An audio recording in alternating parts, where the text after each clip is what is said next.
ஏங்க வந்துட்டீங்களா? வாங்க வாங்க வாங்க. என்னடி வர்றப்பவே வரவேற்பெல்லாம் பலமா இருக்கு. என்னாச்சு என் பொண்டாட்டிக்கு ஒரே பளிச்சுன்னுல இருக்க மூஞ்சி? ஆமாம், சீமையில் இல்லாத அண்ணன் வந்துட்டு போயிட்டான். இப்போ என்ன சீசனத்தை கொண்டாந்து கொடுத்துட்டு போயிருக்கான். இப்போ பெருசாக சந்தோஷப்பட்டுட்டு புருஷன் வந்தவொடனே இப்போ ஆளை போய்கிட்டு தெரியுறான். என்னம்மா ஏதோ சம்மந்தம் இல்லாம பேசுறீங்க? என்னாச்சு? யார் வந்தா வீட்டுக்கு? அவ சந்தோஷமா இருக்கா, நீ கோவமா இருக்க? அப்ப யார் வந்தா?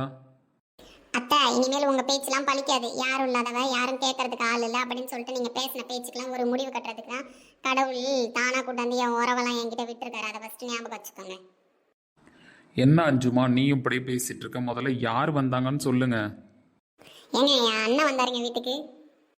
என்னடி அஞ்சு சொல்ற? உண்மையாவா? உங்க அண்ணனா? உங்க அண்ணன் ராமசாமியா வந்தாப்புல? ஆமாங்க, எங்கள் அண்ணனே தான். எங்கள் அண்ணன் ராமசாமி தான் வந்தார். அதுக்கேங்க நீங்கள் இந்த மொழி முடிக்கிறீங்க? நல்லா தான் பார்த்து என்ன பேசிட்டு போனார், நம்மளெல்லாம் வீட்டுக்கு கூட்டிட்டு போனார். திடீர்னு எப்படி உங்க அண்ணனுக்கு இந்த அட்ரஸ் தெரியும்? இதுக்கு வந்தாரு? ஏங்க, நான் தான் உங்ககிட்ட அன்றைக்கி நைட்டு சொன்னேன்ல, சீதா யாரையோ இந்த மாதிரி ஹாஸ்பிட்டலில் கொண்டு போய் சேர்த்து காப்பாற்றினாலாம், அவங்க யாரோ வீட்டுக்கு வரணும்னு சொல்லிட்டு இருக்காங்க அப்படின்னு நான் உங்கள்கிட்ட சொன்னேன்ல. ஆமா சொன்னேன். அதுக்கு உங்க அண்ணனுக்கு என்ன சம்பந்தம்? ஏங்க, என் பொண்ணு காப்பாத்தினால அதுதான் எங்கள் அண்ணன். எங்கள் அண்ணனுக்கு தான் நெஞ்சு வலின்னு சொல்லிட்டு போய் ஹாஸ்பிட்டலில் சேர்த்துருக்கா என் பொண்ணு. பார்த்தீங்களா விதி எப்படிலாம் விளையாண்டுருக்குன்னு? எங்கள் அண்ணனை என் பொண்ணு காப்பாற்றிருக்கா. அது எங்கள் அண்ணன் நினச்சி எவ்வளோ பூரி பண்ணாரு தெரியுமா? அப்படியா? பரவாயில்லையே. எதர்ச்சியா நம்ம பொண்ணு மூலயமா உனக்கு உன் அண்ணன் கிடைச்சிட்டாங்க. ஒரே சந்தோஷம்தான் போல. கண்ணெல்லாம் சிவந்து போயிருக்கேன் என் பொண்டாட்டிக்கு. எப்பா இந்த சந்தோஷத்துல என்ன கேட்டாலும் கிடைக்குமே என் பொண்டாட்டிக்கிட்டே இருந்து. என்னங்க நீங்கள் எப்படிலாம் பேசுகிறீங்க? எவ்வளோ சந்தோஷமா இருக்குன்னு தெரியுமா? எவ்வளோ நாள் ஒரு தடவையாச்சும் பார்ப்பனா அப்படின்னு நினச்சிக்கிட்டு இருந்தேன். என் அண்ணனை நான் பார்க்குற சூழ்நிலை என் பொண்ணு உருவாக்கி கொடுத்துருக்கா. பார்த்தீங்களா, எப்பயுமே அவன் நம்ம சொல்கிற மாதிரி நம்ம வீட்டோட மகாலட்சுமி தாங்க. ஆமா, நம்ம பொண்ணு பிறந்த ராசி தானே. எனக்கும் நல்ல வேலை கிடைச்சி நம்ம கொஞ்சம் வசதி வாய்ப்பு ஆனோம். எல்லாமே என் பொண்ணோட ராசி தான்.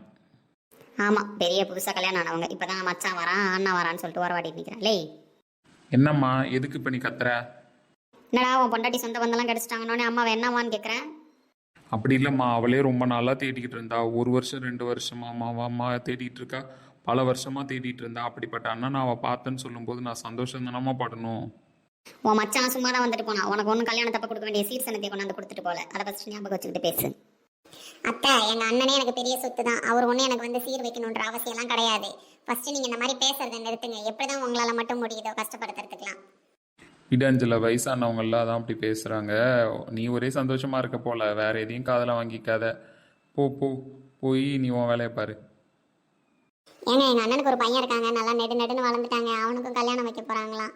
அவன் கல்யாணத்துக்கு நம்மளாம் வரணும்னு சொன்னாங்க. அதுக்கு முன்னாடியே ஒரு நாள் வீட்டுக்கு வாமா மாப்பிள்ளையை கூட்டிட்டு, மாப்பிள்ளை எதுவும் தப்பாக நான் நினைக்கல, மாப்பிள்ளை தான் நினச்சிட்டு வராமல் இருக்க போகிறாரு, அதனால வீட்டுக்கு கூட்டிட்டு வான்னு சொல்லிட்டு போயிருக்காரு. ஓ ஆமாம், நீ தான் அப்பப்போ அவனை தூக்கி வச்சிருப்பல்ல, நான் பார்த்துருக்கேன். சின்ன பயலாக இருந்தான், இப்போ அவ்வளோ பெரிய பயலாயிட்டானோ? ஆமாங்க, அவன் பெரிய ஆளாயிட்டான். இப்போ கல்யாண வயசு வந்து போச்சு. யாருடி பொண்ணு அவனுக்கு பேசி முடிச்சிருக்காங்க? அதாங்க, எங்கள் அண்ணியோட அண்ணனுக்கு ஒரு பொண்ணு இருக்குது. அந்த பொண்ணை தான் பேசி முடிச்சிருக்காங்க. பரவாயில்லையே. இந்த தாய்மாமா சீர் செய்யறதுக்கு சீதாவுக்கு சடங்கப்ப காது குத்தி அப்பெல்லாம் யாரும் இல்லைன்னு நினச்சிட்டு இருந்தேன். நம்மளும் சீதாவுக்கு நல்ல வேலை மாப்பிள்ளை பார்க்குறோம். இந்த நேரத்தில் உங்கள் அண்ணனை பார்த்ததுனால தாய்மாமா சபையில் நிற்கிறதுக்கு வந்துட்டாரு. அப்படி தானே அஞ்சு? அதுக்கு தானே உன் மூஞ்சில் இவ்வளோ சந்தோஷம்? ஆமாங்க, அந்த 2 விசேஷத்துலேயும் அவளுக்கு சடங்குலையும் காது குத்திலையும் மாமா இல்லைன்ற வருத்தம் எனக்கு எவ்வளோ இருந்துச்சுன்னு எனக்கு தான் தெரியும். சரி வீடு, சீதா கல்யாணத்தில் வந்து சபையை நிறைச்சிருவார்ல. ஆமாங்க, அவர் இல்லாமல் இனிமேல் சீதா கல்யாணம் கிடையாது. சரி அஞ்சு, ஒரு நாள் நம்ம எல்லாரும் குடும்பமாக அவங்க வீட்டுக்கு போயிட்டு வருவோம். எங்கே சீதா வந்துட்டாளா? அவங்க வராங்கன்னு சொல்லிட்டு 5 மணிக்கே பர்மிஷன் போட்டு வந்திருந்தாங்க. அவள் வீட்டில் தான் இருந்தா. அதனால் எல்லாரும் பார்த்து பேசிட்டு தான் போனாங்க. நம்ம பையன் தான் ஸ்கூல்லேருந்து வரல, நீங்கள் ஆஃபீஸ்லேருந்து வரல, அதனால் உங்கள் 2 பேரை மட்டும் பார்க்கல, வீட்டுக்கு வாங்கன்னு சொல்லிட்டு போயிருக்காங்க. சரி சரிடி. சரிங்க, உள்ளே போய் நான் டிஃபன் செய்கிறேன். எப்பா என் பொண்டாட்டிக்கு எவ்வளவு சந்தோஷம். இந்த சிரிப்பை காதலிக்கும் போது பார்த்தது, அதுக்கப்புறம் இப்போ தான் பார்க்குறேன் என் பொண்டாட்டி மூஞ்சில். சந்தோஷமாக இருந்தால் சரிதான். 1000 தான் நம்ம பொண்ணு பொருள் சேலை துணிமணின்னு வாங்கி தந்தாலும் அவன் அண்ணன் நான் பார்க்கலன்ற ஏக்கா அவன் மனசுக்குள்ளே இருந்துக்கிட்டே இருந்தது. இப்போ தான் அவன் மூஞ்சில் முழு சந்தோஷமே வந்திருக்கு. இருந்தாலும் அவன் முள் மனசுக்குள்ளே ஒரு கஷ்டத்தை வச்சுருக்கா. அது இன்னும் வெளியில் வரல. சரி இப்போ தானே தெளிஞ்சிருக்கா, கொஞ்சம் போக சொல்லுவா ஏதாவதுன்னா. லே பொண்டாட்டியை ரசிச்சது பக்கம் இந்த பக்கம் திரும்பு. லே, என்னடா அவள் போனதுக்கப்புறமா அவளே பார்த்துட்டு நிற்கிறேன்.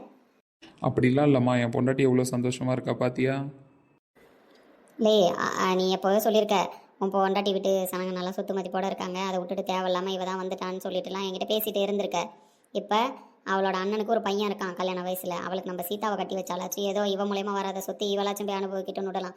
அதை விட்டுட்டு அவனுக்கு வேறு இடத்துல பொண்ணு பார்த்துருக்காங்க, நானே கல்யாணத்தை வந்து முன்னாடி நின்று நடத்துறேன்னு சொல்கிறா. இதெல்லாம் நல்லா வாடா இருக்குது. நம்ம சீதாவை விட்டுட்டு வேறு பிள்ளைய கட்டி வைக்கிறதுக்கு உங்கள் 2 பேருக்கு எப்படா மனசு வருது? அம்மா, என் பொண்டாட்டிக்கு எப்படி அவங்க அண்ணன் முக்கியமோ அதே மாதிரி அவங்க அன்னிக்கும் அவங்க அண்ணன் அவ்வளோ உசுரு. அதனால் அவங்க ஏற்கனவே பேசி எடுத்த முடிவு தானே. நம்ம கூட இருந்திருந்தால் ஏதாவது யோசிச்சிருப்பாங்க. இவ்வளோ நாள் நம்ம எங்கே இருந்தோம் ஏது இருந்தோன்னு கூட தெரியாது. இதுக்கு நடுவில் சொந்த பந்தத்துக்குள்ளே என்ன நடந்துச்சுன்னு தெரியல. அந்த பையனுக்கு பேசி முடிச்சிருக்காங்க. அந்த கல்யாணத்தை போய் நம்ம எந்த விதத்துலையும் தொந்தரவு பண்ணக்கூடாது. இவன் ஒருத்தன் சொல் பேச்சு கேட்காத. நீங்கள் எதை பற்றி யோசிக்காதீங்கம்மா. நீங்கள் உங்கள் வேலையை பாருங்கள். நம்ம சீதாவுக்குன்னு ஒரு மாப்பிள்ளை எங்கே இருக்காங்களோ அவன் வந்து அமைவான். அவ்வளோதான். இருக்கேன் நம்ம சொல்கிறது எதாவது காதில் வாங்க தப்பாரு. நம்ம தான் நினைக்கிறோம் நம்ம பிள்ளைக்கு சொத்து பத்து வரணும் வசதியாக இருக்கணும்ன்ட்டு. இவனுக்கு பல்லையிலிக்க தான் நேரம் கரெக்டாக இருக்குது. ஏன் அஞ்சலை வேற சந்தோஷமாக இருக்கா. அவளை காதலிச்சு கல்யாணம் பண்ணிட்டு வந்ததில் இத்தனை வருஷத்தில் அவள் மூஞ்சில் இப்படி ஒரு சந்தோஷத்தை நான் பார்த்ததில்ல. இப்போ தான் அவள் சந்தோஷமாக இருக்கா. இது நிலச்சி நிற்கணும் கடவுளே. இவள்கிட்ட போய் பேசுவோம். இவன் ஏன் ஒரு மாதிரியாக உட்காந்துருக்கா? சீதா சொல்லுமா, என்ன ஒரே ஜாலியாக இருக்க போல உங்கள் அண்ணனை பார்த்ததில்ல? எங்கள் அம்மாவுக்கு ஒரே சிரிப்பு தான். இத்தனை வருஷம் இந்த சிரிப்புலாம் எங்கே இருந்துச்சுன்னு தான் தெரியல. நான் ஒரு நீ வேற வந்து கொஞ்சிக்கிட்டு நிற்கிறேன். ஆமாம், எங்கள் அம்மா நான் கொஞ்சம் யார் தடுப்பா? கொஞ்சறதெல்லாம் இருக்கட்டும். மாமா குடும்பத்தெல்லாம் பார்த்தியா? பார்த்தம்மா, ஏற்கனவே எனக்கு இவங்களை தெரியும்ல, ரொம்ப பாசமாக பேசுவாங்க. அப்பவே மாமா கொண்டு போய் ஆஸ்பத்திரியில் சேர்த்தல, அப்போ அத்தை என்கிட்ட கையை பிடிச்சிட்டு அழுதாங்க. அவங்க தாலியை பாக்கியத்தை நான் காப்பாற்றிட்டேன்னு சொல்லிட்டு அப்போவே அவ்வளோ இதாக பேசினாங்கம்மா. மாமாவும் அந்த மாதிரி தான். என்கிட்ட முன்ன பின்ன தெரியாத மாதிரியே பேசலை, ஏதோ தெரிஞ்ச மாதிரியே தான் பேசினார். அப்போவே ஒரு உள்ளுணர்வு தோணுச்சு எனக்கு. இவங்க ஏதோ உள்ளுக்குள்ளே நம்மளுக்கு சொந்த மாதிரி பேசுகிறாங்களே, திடீர்னு புது மனுஷனை பார்த்து பேசுகிற உணர்வு நம்மளுக்கு இல்லையே நான் நினச்சேன். ஆமாம், எங்கள் அண்ணனுக்கு ஒரே பெருமையாக போயிடுச்சுல, என் பொண்ணை ஒரு உசுரை காப்பாற்றினான்னொன்னே எங்கள் அன்னிக்கும் ரொம்ப பெருமையாக போயிடுச்சு. அம்மா, எனக்கு ஒரு சந்தேகம், சொன்ன உண்மையை சொல்லுவியா? அதை தான் யோசிச்சுட்டு இருந்தேன் நான். என்ன சந்தேகம் உனக்கு? ஆமாம்மா, நீ ஆனால் உண்மையை மட்டும் சொல்லணும், போய் சொல்லக்கூடாது எனக்காக. சொல்லு. இல்லைம்மா, அவங்க பேசின வரைக்கும் என்கிட்ட பேசினதும் சரி, இன்னைக்கு உங்ககிட்ட பேசினதும் சரி, மாமாவும் நல்ல கேரக்டர் தான், உன்கிட்ட அவ்வளோ பாசமாக இருக்காங்க, அத்தையும் நல்ல கேரக்டர் தான். இப்படி இருக்கிற இவங்க கிட்ட நீ உண்மையை சொல்லியிருக்கலாம்ல, உனக்கு ஒருத்தவங்களை பிடிச்சிருக்கு இந்த மாதிரி கல்யாணம் பண்ணிக்க போகிறேன்னு சொல்லிட்டு. நீ ஏன் அவங்கள்ட்ட சொல்லாமல் வந்த? பழைய கதையில ஏன் சீதா பேசிட்டு இருக்க? இல்லைம்மா, உனக்கு எங்கேயோ மிஸ்டேக் நடந்திருக்கு. யாரோ உன்னை பயமுடிக்கு தான் வீட்டை விட்டு அனுப்பியிருக்காங்க. அதுதான் யாருன்னு தெரியல. என்னை பொறுத்தவரைக்கும் அத்தையும் மாமாவும் ஒன்று எது சொல்லியிருக்கவும் சான்ஸே கிடையாது. அப்படிலாம் இல்லடி, நானாக பயந்துக்கிட்டு தான் வந்துட்டேன். இல்லைம்மா, அவங்க பேசின வரைக்கும் அவங்களுக்கு பயந்துக்கிட்டு நீ வந்த மாதிரி சொல்லலை. மாமா கூட என்ன சொன்னார்? அத்தையும் நீ ரொம்ப க்ளோஸாக பேசுவீங்க, ஃப்ரெண்ட்ஸ் போல் இருப்பீங்கன்னு தானே சொன்னாங்க. அப்படி இருக்கிற நீ அத்தைக்கிட்ட மறைச்சிருக்க சான்ஸ் கிடையாது, மாமா கிட்டையும் மறைக்க சான்ஸ் கிடையாது. அப்போ உன் விருப்பத்தை சொல்லி நீ கல்யாணம் பண்ணியிருந்துருக்கலாம்ல, இத்தனை வருஷம் தேவையில்லாமல் கஷ்டப்பட்டுருக்க மாட்டேன். அப்படி இல்லடி சீதா, உண்மையாகவே நான் பயத்தில் தான் வந்துட்டேன். என்கிட்ட வேறு எதுவும் காரணம் கேட்காத. நீயா ஒரு நாள் என்கிட்ட சொல்லுவ பாரு. சரி, நான் கேட்க வந்த விஷயத்த விட்டுட்டேன். நீ அந்த ஆஃபீஸில் வேலை செய்கிறல்ல, அங்கே ராம் வேலையாக செய்கிறான்? ஆமாம், வேலை தான் செய்கிறான். இல்லை சீதா, அவன் வேலை செய்யலாம் சான்ஸே கிடையாது. எங்கள் அப்பா சேர்த்து வச்சுட்டு போன சொத்தே அவ்வளோ சொத்து இருந்துச்சு. அதுக்கப்புறம் எங்கள் அண்ணன் அதை ரொம்ப பெரிய அளவில் தான் பண்ணிகிட்டு இருந்தது. பிஸ்னஸும் சரி, காசு பணம் சேர்த்ததுலையும் சரி, எங்கள் அண்ணனுக்கு லாபம் தான் வந்துகிட்டு இருந்ததே தவிர நஷ்டம் வந்து நான் பார்த்ததும் கிடையாது.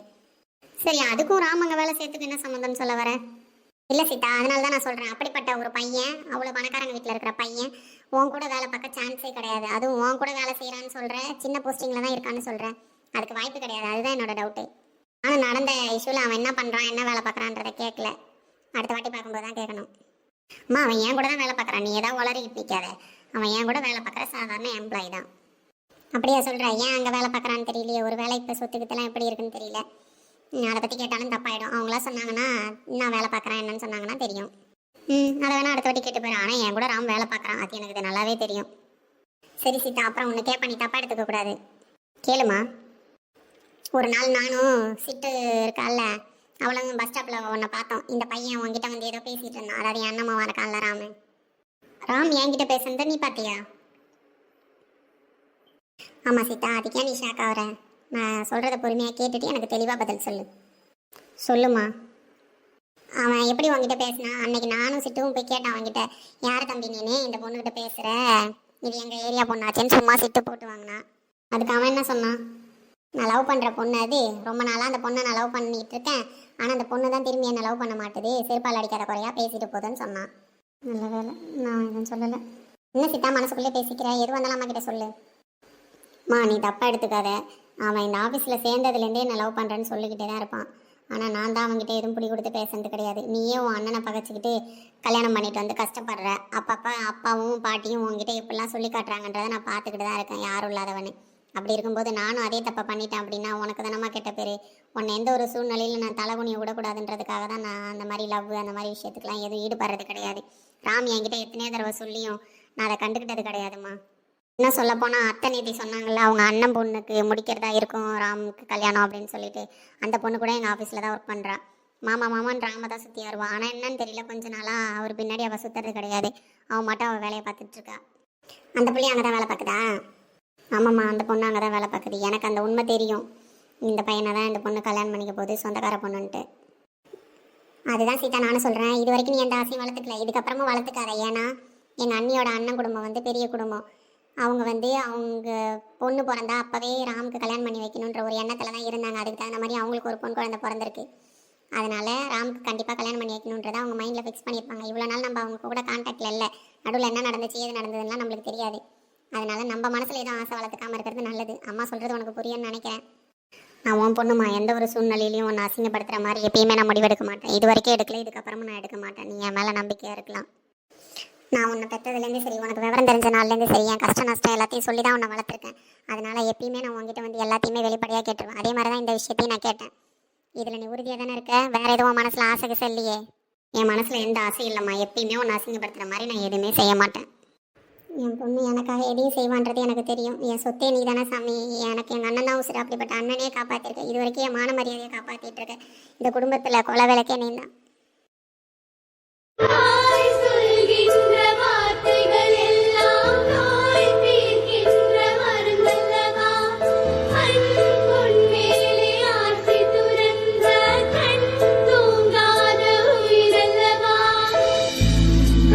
என்னக்கா அண்ணனை பார்த்த சந்தோஷத்தில் இந்த பக்கம் ஆளையே காணோம்? ஆமாம்மா, அஞ்சுக்கு இப்போல்லாம் பசி எடுக்காது, தூக்கம் வராது. எத்தனை வருஷமாக தவம் கடந்த உறவு கிடச்சிருக்கு. அதுக்குள்ளே எப்படி உங்களுக்குலாம் நியூஸ் வந்தது? அதெல்லாம் காத்து வாக்கில் வந்துருங்கக்கா. ஒரே சந்தோஷம் தானே, ஒரே கண்ணீர் மழையா, நீங்கள் நனைய அவர் நனைய ஒரே பாச போராட்டமாக ஆயிடுச்சாமே, கேள்விப்பட்டோம். நிறுத்துங்க, அந்த பாச போராட்டத்தை கேட்க தான் நாங்களும் வந்திருக்கோம். ஆமாங்க்கா, உங்கள் வீட்டுக்கு உங்கள் அண்ணன் வந்தாரோ இல்லையோ, தெரு பூரா தெரிஞ்சு போச்சு. லட்சுமி உமா எல்லாம் இப்படி சொல்கிறீங்க, அதுக்குள்ளே எப்படி எங்கள் அண்ணன் வந்துட்டு போன முழு கதையும் உங்களுக்கு தெரிஞ்சிச்சு? அக்கா, நீ உங்கள் வீட்டில் உன் மாமியாரை வச்சிருக்கிறது ஒன்று தான், தெருவுக்கு ஒரு ரேடியோ செட் வச்சிருக்கிறது ஒன்று தான். என்னடி சொல்கிறேன்? எங்கள் மாமியாரை வந்து எல்லாருக்கிட்டையும் சொல்லிச்சு? அது சொல்லலக்கா, அது ஃப்ரெண்டு மாருங்கள்கிட்ட சொல்லிச்சு. அது ஃப்ரெண்டு யார்? எங்கள் மாமியாருங்க தானே. உருப்படாதுங்க. வீட்டுக்கு வந்து அதை அவ்வளோ அளப்பல் அளப்புதுங்க. அண்ணங்காரன் வந்தான்னு அழுதாலாம், புரண்டாலாம், உருண்டாலாம். அடப்பாவீங்களா, அதுக்குள்ளே எப்படி சொல்லி வச்சிருக்காங்க பாரு. நானே உங்களை பார்த்து சொல்லிட்டு போகணும் தான் மரத்தடிக்க வந்தேன். அதுக்குள்ளே இந்த நியூஸ் இப்படி பரவி போச்சா? ஆமாக்கா, நம்ம ஊரில் ஒரு நியூஸ் நடந்தால் அதான் பரவிடுமே. இதெல்லாம் நீங்கள் ஏன்க்கா நினச்சி வருத்தப்படுறீங்க? உங்கள் அண்ணன் உங்கள் கூட இல்லைன்னு சொல்லிட்டு நீங்கள் எவ்வளோ வருத்தப்பட்டிருப்பீங்கன்னு உங்கள் கூட இருந்து ஒரு நாளும் பார்த்தவங்க நாங்கள். உங்கள் அண்ணன் கிடச்சிட்டாருன்றது உங்கள் அளவுக்கு எங்களுக்குமே சந்தோஷம்தான். அந்த சந்தோஷத்தை தான் உங்ககிட்ட நாங்கள் ஷேர் பண்ணிட்டு போகலான்னு வந்தோம். இதுங்க நியூஸை பரப்புதுங்க, பரப்பாமல் இருக்குதுங்க. அதுங்களெல்லாம் நினச்சி நீங்கள் ஏன் கவலைப்பட்டுட்டு இருக்கீங்க? இல்லை லட்சுமி, எனக்கே மனசு எவ்வளோ கஷ்டமாக இருக்குது தெரியுமா? எங்கள் அண்ணன் வந்திருக்காருன்னு அப்படி பேசிகிட்டு இருக்கேன். அந்த கேள்வி அப்படி ஒரு நக்கலாக பேசுது. என் புருஷன் வந்ததுக்கு அப்புறமே என் அண்ணன் வந்துட்டு போனாருன்னு அவர்கிட்ட சொல்கிறேன். அதையுமே அவ்வளோ நக்கல் பண்ணுது தெரியுமா? சும்மாவே இதுங்க பேசுங்க. உங்களுக்கு தெரியாததாக்கா, அதுவும் நம்ம பிறந்த விட்டு சொந்தம் இவ்வளோ நாள் கழித்து வந்திருக்கு அப்படின்றப்ப அவங்கள அலட்சியப்படுத்த தான் பார்ப்பாங்க.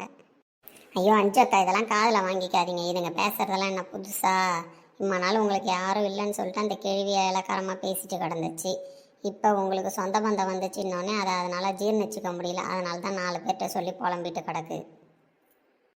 உமா சொல்கிறது உண்மைதான்க்கா. அதை அதனால் ஜீர்ணிச்சிக்க முடியல. இனிமேல் உங்களை மட்டம் தட்டி பேச முடியாதுல்ல, அதுக்கு தான் அது வந்து இவ்வளோ பேசிகிட்டு இருக்கு.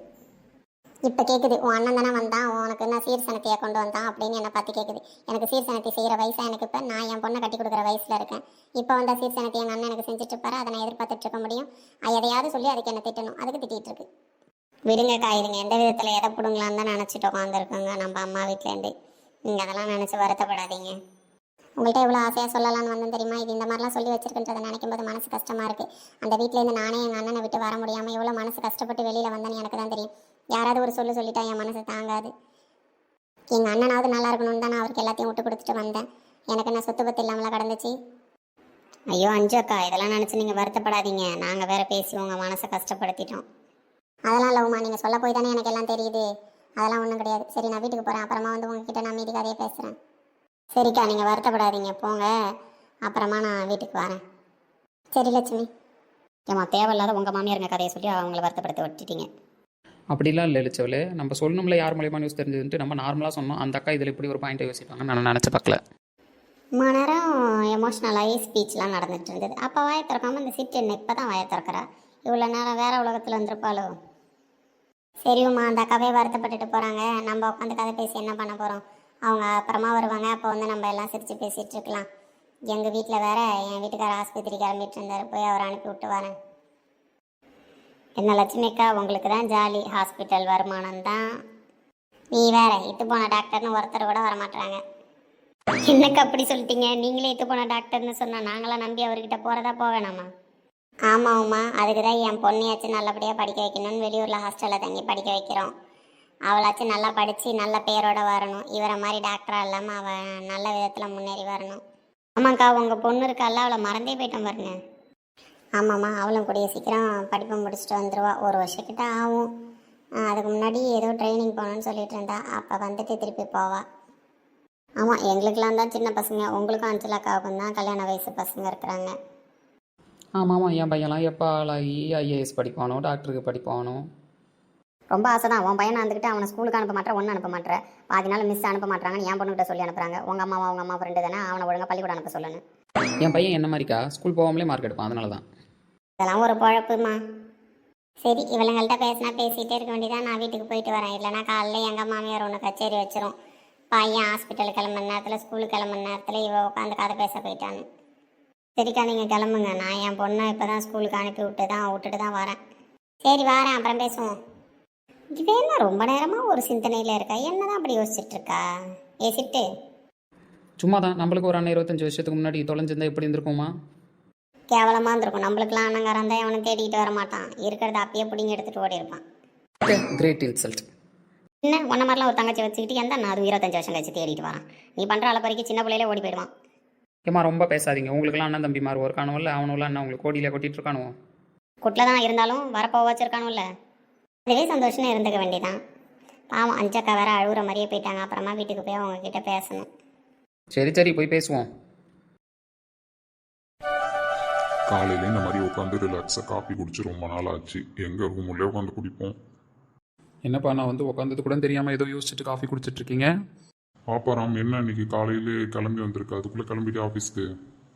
ஆமாப்பா, நியூ ப்ராஜெக்ட் ஒன்று போயிட்டுருக்கு. அது நான் போனால் தான் கொஞ்சம் வேலை நடக்கும். அதனால தான் காலையில் கிளம்பிட்டேன். ஒரே பயங்கர சந்தோஷத்தில் இருக்கீங்க போட்டிருக்கேன் உங்கள் தங்கச்சியை பார்த்து. ஆமாம், பின்ன இருக்காதா? என் மொத்த உசிரே அவள் தான்.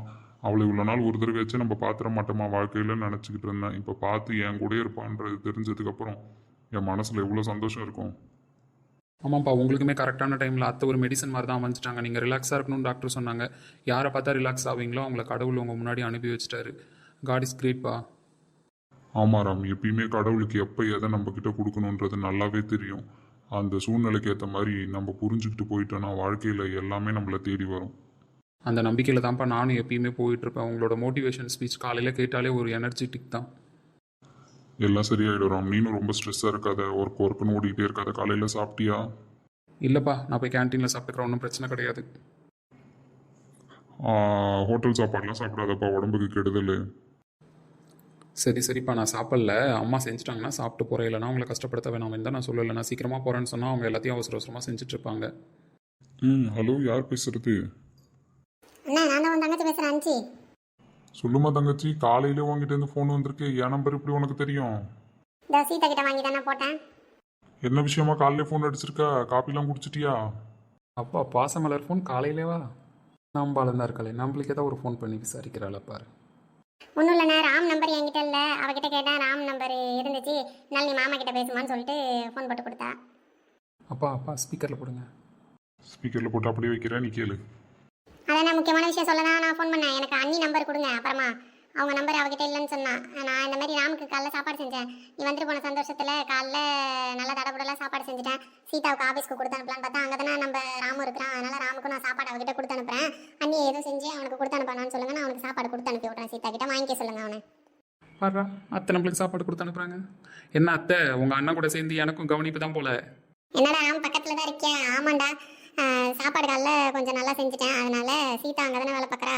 அதனால தான் உனக்கு சேர்த்து அவகிட்ட கொடுத்து அனுப்புறேன்னு சொல்லிடுவோம். காலையில அண்ணி செஞ்சுட்டு கிடப்பாங்கல்ல, சொன்னா செய்யாமல் இருப்பாங்க. அதனால தான் அவள் எடுத்துகிட்டு வந்துருவா. நீ எதுவும் லஞ்செலாம் எடுத்துகிட்டு போக வேணாம். சரிங்க அத்தை, அத்தை கையால் என்ன சாப்பிட்டதே கிடையாது, இன்னைக்கு சாப்பிட்ற வேண்டிதான். அவள் கையால் சாப்பிட நீ கொடுத்து வச்சிருக்கணும்டா, தேவைமிரதமாக இருக்கும். ஓஹோ அப்படியா? என்ன அத்தை ஆகா ஓகோன்றாரு உங்கள் அண்ணன்? எங்கள் அண்ணனுக்கு எப்பயுமே நான் அப்படிதான் ராம். நீ சாப்பிட்டு பார்த்துட்டு சொல்லு அத்தை சாப்பாடு எப்படி இருக்குன்ட்டு. ஆமாம், நீ இப்போ சாப்பிட்டு பார்த்துட்டு சொல்லு. பக்கத்தில் ஏதோ கருகுது போல் இருக்கத்த. அப்படி எதுவும் இல்லையடா, அடுப்பெல்லாம் ஆஃப் பண்ணிட்டு தானே வந்தேன். எனக்கு சாப்பாடு எடுத்துகிட்டு போக சொன்னால் சீதா எடுத்துகிட்டு போகிறேன்னு சொன்னாலா? எடுத்துகிட்டு போகிறேன்னு சொன்னா தம்பி. ஓ மேடம் சொன்னால் ஓகே தான். ஏன்னா மேடம் எப்பயுமே சிட்டு சிட்டுன்னு தான் உழுவாங்க. எனக்கு சாப்பாடு எடுத்துகிட்டு வர சொன்னால் எடுத்துகிட்டு போக மாட்டேன்னு ஏதாவது உங்கள்கிட்ட சொல்லியிருப்பாளோன்னு சொல்லிட்டு தான் கேட்டேன். உனக்கு எடுத்துகிட்டு போகலன்னு அவன் சொன்னானா நான் விட்டுருவேனா? அதானே, எங்கள் அத்தை தான். நீங்கள் கொடுத்து அனுப்புங்க அத்தை, நான் சாப்பிட்றேன். ஆமாம், கொடுத்து அனுப்புங்க அத்தை சாப்பிட்றேன். வாடி வா, ஆஃபீஸ்க்கு வா, நான் பார்த்துக்கிறேன். ஆமாம் தம்பி ராம், நீ ஏதோ வேலை செய்கிறேன்னு சொல்கிறாங்க. எங்கள் அண்ணன் இருக்கிற மதிப்பு மரியாதைக்கு நீ அங்கேயே வேலை செய்கிற? அத்தை இந்த டாபிக் இப்போ வேணாம், அப்புறமா நீங்கள் வீட்டுக்கு வரும்போது நான் இதை பற்றி பேசுகிறேன். இப்போதைக்கு நீங்கள் எனக்கு லஞ்சு கொடுத்து அனுப்புங்க, நான் சாப்பிட்டு உங்களுக்கு சொல்கிறேன். ஆமாம் அஞ்சு, நீ வீட்டுக்கு வா, எல்லாத்தையும் வேலை வரையா பேசிக்கலாம். சொல்லியிருக்கேன் அவர்கிட்ட ஒரு நாள் உங்களை பார்க்க போகணுன்ட்டு. வரேன், நேரில் வந்து பேசிக்கிறேன். ஏதோ புதிர் போடுற மாதிரியே பேசுகிறான். பெரிய வேணாம் வீடு, நம்ம சாப்பாடை கொண்டு போய் கொடுப்போம். நீ பேசி இருக்காத, சீக்கிரமாக எடுத்து வை. நான் போய் குளிச்சுட்டு கிளம்பிட்டு வரதுக்குள்ளே நீ எனக்கு லஞ்ச் பேக்கெல்லாம் ரெடி பண்ணி வைக்கணும். எடுத்து வைக்கலாம், நான் அப்புறம் போயிடுவேன் சாப்பாடு எடுக்காமலே. ஒருத்தி கத்திட்டு கிடக்குறானே. சரி, நான் அவகிட்ட கொடுத்து அனுப்புறேன். அதுக்கு தான் சொல்ல தான் ஃபோன் பண்ணேன். சரிம்மா, நான் உன் அண்ணிக்கிட்ட சொல்லிடுறேன். பாத்தியடா ராம், என் தங்கச்சிக்கு எவ்வளோ பாசம் உன் மேலே. பாசத்தை தான் பார்த்தனே, அத்தை பொண்ணு மேலேயே எனக்கு பாசம் இருக்குன்னு சொல்கிறேன், அதை தான் கண்டுக்க மாட்டீங்களே. தம்பி, நீ உன்னை புரிஞ்சுக்கிறான். நான் எப்படி என் தங்கச்சி மேலே பாசமாக இருக்கணும், அதே மாதிரி தான் உங்கள் அம்மாவும் அவங்க அண்ணன் மேலே பாசமாக இருக்கா. நீ சின்ன பிள்ளையா இருக்கும்போதே அந்த பொண்ணை தான் உனக்கு கல்யாணம் பண்ணி வைக்கணும்னு உங்கள் அம்மா வைராகியத்தில் முடிவு எடுத்துட்டா. இவ்வளோ நாள் கழித்து எனக்கு என் தங்கச்சி கிடச்சிருக்கா. இதுக்கு எந்த விதமான பிரச்சனையும் வராமல் நீ தான் சுமூகமாக எடுத்துகிட்டு போகணும். என்கிட்ட நீ இதுக்கு முன்னாடி சொன்ன, நான் யாரோ ஒரு பொண்ணா சீதாவை பார்த்துட்டேன். ஆனால் இப்பாவே என் தங்கச்சி மாவை, அவளுக்கு எந்த பிரச்சனையும் வராமல் கல்யாணம் நடக்கணும். தேவையில்லாமல் இதில் நீ நடுவில் போனேன்னு வச்சுக்க, உங்கள் அம்மா மனசையும் கஷ்டப்படுத்துகிற மாதிரி இருக்கும், அவங்க அண்ணன் மனசையும் கஷ்டப்படுத்துகிற மாதிரி இருக்கும். அதுக்கேற்ற மாதிரி புரிஞ்சு நடந்துக்க. உனக்கு நான் ஒன்றும் யோசனை சொல்ல வேண்டிய தேவை இருக்காதுன்னு நினைக்கிறேன். சரிப்பா, எது எப்படி நடக்கணுமோ அப்படி நடக்கும். நான் எதுவும் போட்டு குழப்பிக்கல. நீங்கள் அம்மா கிட்ட சொல்லிவிடுங்க, நான் கிளம்புறேன். நீ சொல்லிட்டு போடா, இல்லைனா கத்துவா. என்ன ராம், என்கிட்ட எதுவுமே சொல்லாதுக்குள்ளே கிளம்பி உட்காந்துருக்க. இப்போ தான் உங்கள் அப்பா காஃபியை குடிக்கிறாரு. உனக்கு காஃபி வேணுமான்னு கேட்க ரூமுக்கு போனால் நீ ஆளை காணும். வந்து 10 கிலோ உட்காந்துருக்க. அவனுக்கு இன்னைக்கு சாப்பாடு வேணாம் கண்ணகி. என்னங்க, அவன் தான் சாப்பிடாம போகிறானா, நீங்களே வேணாங்கிறீங்க? முழுசாக கேளுமா கதை என்னன்னு. அவன் சீக்கிரமாக ஆஃபீஸ் போகணும் தான் கிளம்புனான். நான் அம்மா சமைப்பா சாப்பிட்டு போகலான்னு சொல்லி பேசிகிட்டு இருந்தேன். அதுக்குள்ளே அஞ்சுமா கால் பண்ணான். அஞ்சுவா என்ன காலையில் கால் பண்ணியிருக்கா? அம்மாவுக்கும் அவங்க பேரை சொன்னோடனே சிரிப்பு தான் வருது. அப்பாவும் சந்தோஷமாக தான் இருக்கா. இப்படிப்பட்டவங்கள்ட்ட அத்தை அவங்க லவ்வை மறைச்சிருக்க சான்ஸே கிடையாது. அத்தைக்கு வேறு ஏதோ ஒரு பிரச்சனை நடந்திருக்கு. என்னங்க சொன்னா, என்ன கூப்பிட வேண்டியதானே? என்கிட்ட ஃபோனை கொடுக்க வேண்டியதானே? உன் நம்பர் கேட்டாக்கா, நான் அனுப்புறேன்னு சொல்லியிருக்கேன். இனிமேல் நீங்கள் 2 பேரும் பேசிக்கலாம். சரி, சாப்பாடு வேணான்றதுக்கு அவள் ஃபோன் பண்ணதுக்கு என்ன சம்மந்தம்? ராம்க்கு அவளே சீதா கிட்டே சாப்பாடு கொடுத்து அனுப்பிச்சிடறாளாம். நம்ம நேற்று வந்துட்டு போன சந்தோஷத்தில் காலைல மாப்பிள்ளைக்கு வீட்டில் இருக்கிறவங்களுக்குலாம் தடப்படலாம் சாப்பாடு செஞ்சுருப்பா போல. இவன் அந்த ஆஃபீஸில் தானே வேலை பார்க்குறான். சீதாவுக்கு சாப்பாடு எடுத்து வச்சப்போ நான் இவனுக்கும் கொடுத்து அனுப்புறேன்னு ஃபோன் போட்டு சொன்னான். அண்ணியை சமைக்க சொல்ல வேணான்னு சொல்லுங்கன்னு. என் வேலையை அவள் பார்த்துருவா, காலையில் ராமுக்கு சாப்பாடு கொடுக்குறத. ஆமாம், அவளுக்கு அவ்வளோ சந்தோஷம். சரிங்க, அப்புறம் என்னடா தடவுலாம் சாப்பாடு வருது, காலை சாப்பாடு வச்சு சாப்பிட்டு போ. வேண்டாம், எங்கள் அத்தை சாப்பாட்டுக்காக காலை உணவே ஸ்கிப் பண்ணிவிட்டு விரதமாக இருக்கலாம்னு முடிவு பண்ணியிருக்கேன். ஓ, அப்படி போகிறேன். இல்லைம்மா, எனக்குமே நியூ ப்ராஜெக்ட் ப்ரெஷராக போயிட்டுருக்கு. நான் கிளம்புறேன், நான் பார்த்துக்கிறேன். சீதா சாப்பிட எடுத்துட்டு வரேன்னு சொல்லிருக்கால, நான் லஞ்சு சாப்பிட்டுக்கிறேன் சீக்கிரமாகவே. சரிப்பா, பார்த்து போயிட்டு வா.